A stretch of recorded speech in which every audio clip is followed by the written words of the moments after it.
따라서 바울의 책망, 바울이 외식하는 베드로를 책망했다, 그런 얘기입니다. 초대교회는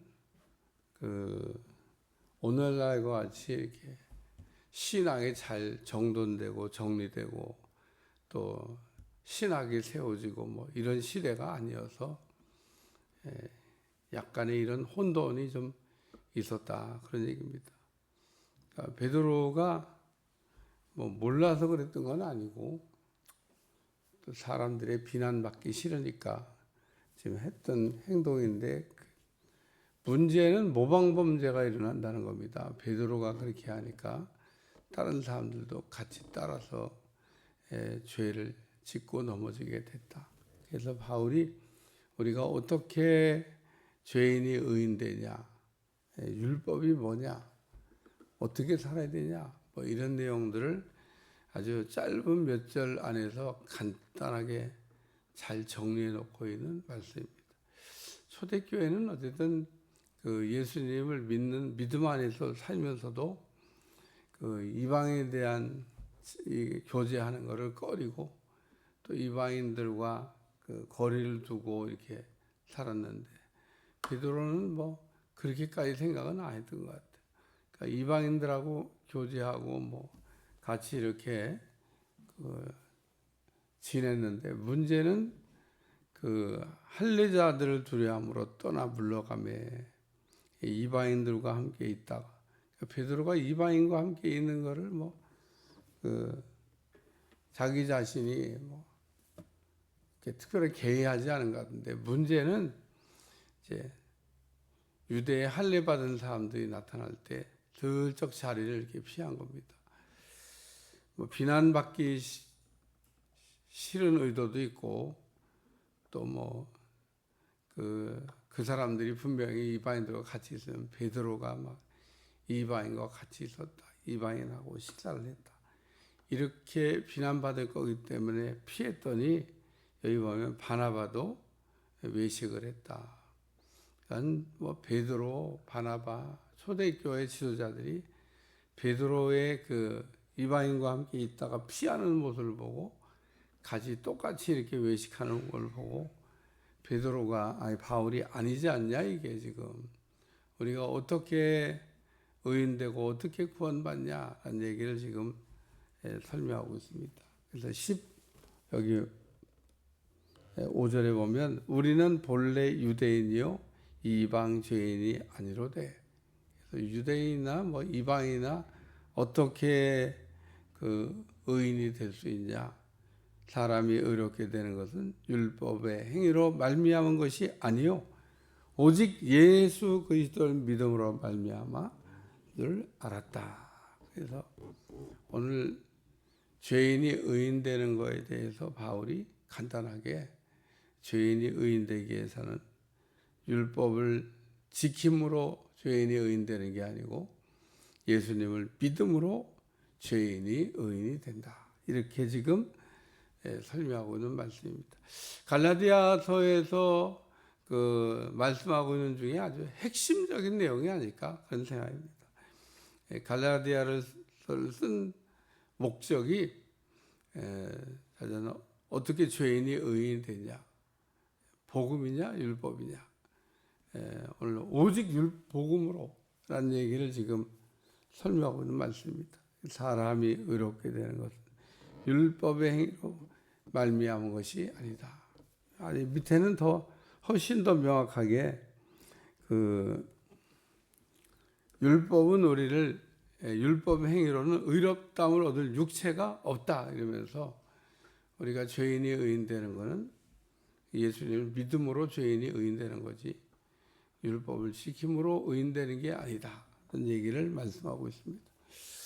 오늘날 우리는 이런 부분에 대해서 그렇게 정리가 됐기 때문에 별로 그렇게 어려움을 겪지 않고 있습니다만, 물론 오늘날도 이 문제를 해결 못해서 이단에 빠져가지고 믿음 생활을 잘못하고 있는 줄도 모르고 사는 사람도 있습니다만은, 대부분의 사람들은 이런 부분에 대해서 혼란을 겪지 않죠. 오늘 죄인이 의인되는 방법. 율법이 아니다. 그걸 바울이 지금 하고 있는 겁니다. 좀 더 나가서 얘기하면 아브라함이 어떻게 죄인이 의인됐냐. 하나님이 하시는 말씀을 믿음에 하나님이 그것을 의로 여기셨다. 창세기 15장에 나와요. 그러니까 바울이 또 때로는 이 아브라함 이야기를 하면서, 왜 아브라함은 모세 율법보다 훨씬 이전의 사람이기 때문에 율법은 있지도 않았어요. 그러니까 그 아브라함이 어떻게 죄인이 의인됐냐. 하나님의 말씀을 믿음으로 죄인이 의인됐다. 그래서 오늘 죄인이 의인되는 방법은 율법이 아니고 복음이다 라는 얘기를 지금 말씀하고 있습니다. 오늘날도 우리가 죄인이 의인되는 것은 굉장히 중요한 의미를 갖고 있습니다. 왜 죄인이 의인되는 게 중요한 의미가 있냐? 하나님은 죄인은 안 만나요. 하나님은 죄인을 가까이 하지 않습니다. 그래서 오늘 우리는 우리의 죄의 문제를 해결해 주시려고 하는 거고, 죄의 문제가 해결돼야 우리가 하나님 앞에 설 수가 있다. 많은 사람들이 어떻게 죄의 문제를 해결하는지를 아는 것 같으면서 모르고, 모르는 것 같으면서 또 이제 안다 그러고 이렇게 얘기하는데, 오늘 여기에 사람이 의롭게 되는 것은 율법의 행위로 말미암은 것이 아니고 오직 예수 그리스도를 믿음으로 말미암은 줄을 안다. 그래서 율법이 우리를 의인되게 하는 게 아니다. 그 얘기를 하고 있습니다. 두 번째 말씀은 19절에 내가 율법으로 말미암아 율법에 대하여 죽었나니 이는 하나님에 대하여 살려 하심이라. 그래서 우리가 율법에 대하여 죽었다는 얘기는 예수님이 율법의 그 요구를 다 수용하시고 죄가 없이 태어나셔서 죄가 없이 사시다가 죄가 없이 우리 죄를 대속했다는 얘기를 지금 하고 있는 겁니다. 우리의 죄값은 죽음에 해당되기 때문에 죽어야 해결되는 겁니다.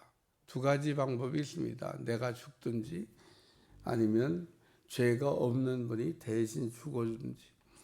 이 땅의 모든 사람들은 죄인이기 때문에 누구 죄를 대신 짊어진다는 얘기 할 수가 없어요. 그래서 죄가 없는 예수님이 오셔서 죄인된 우리의 죄를 대신 담당하시고, 이 부분을 우리가 이해하려면 구약의 제사법을 아주 정확하게 잘 알고 있어야 됩니다. 죄인된 우리가 하나님을 만날 수 없을 때 하나님이 죄인된 인간이 하나님을 만날 수 있는 방법으로 제사법을 이렇게 가르쳐 주셨습니다. 제사를 드리면 너희가 나를 만날 수가 있다. 그래서 속죄 제물이라고 하는 제물이 하나님을 만나는데 필요해요.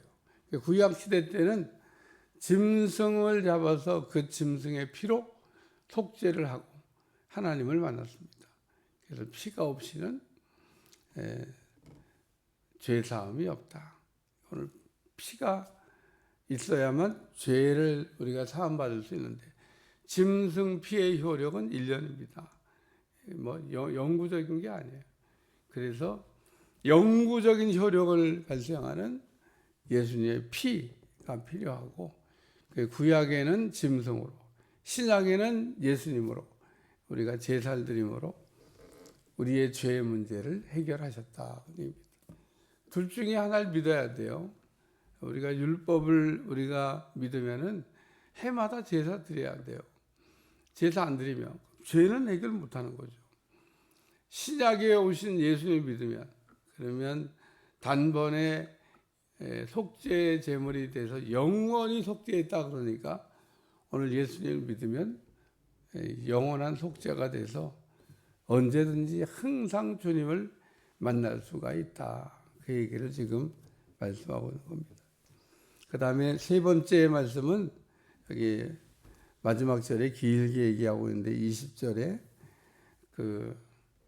하나님의 아들을 믿는 믿음 안에서 사는 것이라. 그래서 우리가 예수님과 함께 십자가에 우리가 죽었는데, 예수님과 함께 십자가에 죽었다는 얘기를 하는 겁니다. 20절 중요한 말씀이니까 같이 한번 읽겠습니다. 시작. 내가 그리스도와 함께 십자가에 못 박혔나니 그런즉 이제는 내가 사는 것이 아니요 오직 내 안에 그리스도께서 사시는 것이라. 이제 내가 육체 가운데 사는 것은 나를 사랑하사 나를 위하여 자기 자신을 버리신 하나님의 아들을 믿는 믿음 안에서 사는 것이라. 이것도 구약의 제사를 알아야 돼요. 이것도 구약의 제사를 모르고 읽으면 무슨 말씀을 하는지 알 수가 없어요. 그래서 구약의 제사법을 보면 속죄제를 드릴 때 속죄제물 드리고 이제 나는 속죄제를 제사장한테 드리라고 제물 갖다 드렸으니까 안녕히 계세요 그러고 가는 게 아니에요.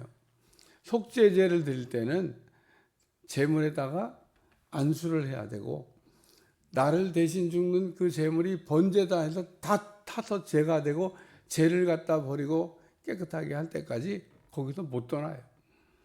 제물이 다. 그래서 거기서 저 짐승이 나를 대신해서 죽는 거구나. 그래서 그 짐승이 나를 대신해 죽고 그리고 내가 1년간 죄 없이 사는 겁니다. 여기 마찬가지로.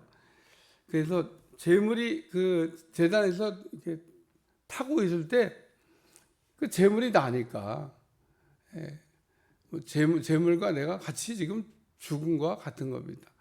오늘 우리는 예수님의 속죄를 생각할 때 그냥 예수님이 속죄하셨어. 나는 예수님의 속죄를 인해서 죄가 용서돼서 이렇게 이해하시면 안 됩니다.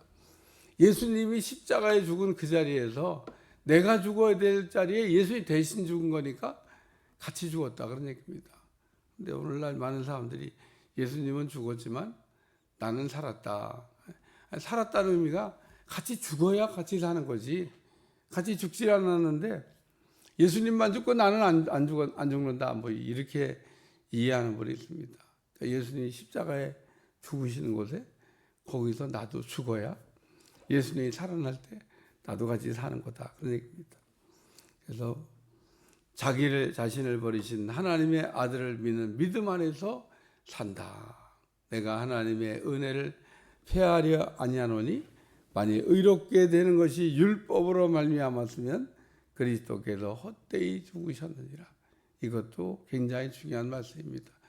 만약에 예수님의 죽음이 헛된 죽음이라 그러면 예수님의 죽으심으로 대속이 안 됐다 그러면 예수님은 왜 죽으셨냐 그런 얘기입니다. 안 죽어도 되는데 율법으로 해결될 것 같으면 예수님이 오실 필요가 없다는 얘기를 말씀하고 있습니다. 그래서 바울이 베드로의 외식 그리고 베드로의 외식으로 같이 따라갔던 초대교회 바나바 같은 사람들도 있었는데 바울이 그것을 책망하면서 우리가 의인되는 것은 율법이 아니라 믿음으로 의인된다는 얘기를 지금 간단하게 몇 절이지만은 아주 잘 정리해 놓은 말씀이다 라고 하는 것을 알 수가 있습니다. 기도하겠습니다. 하나님, 오늘도 바울이 율법과 복음에 관하여 깔끔하게 정리해 놓은 말씀을 우리가 읽으면서 하나님 안에서 죄인이 의인되게 하시고 예수님을 믿는 믿음 안에서 살아가게 하여 주옵소서. 예수님의 이름으로 간절히 기도하옵나이다. 아멘.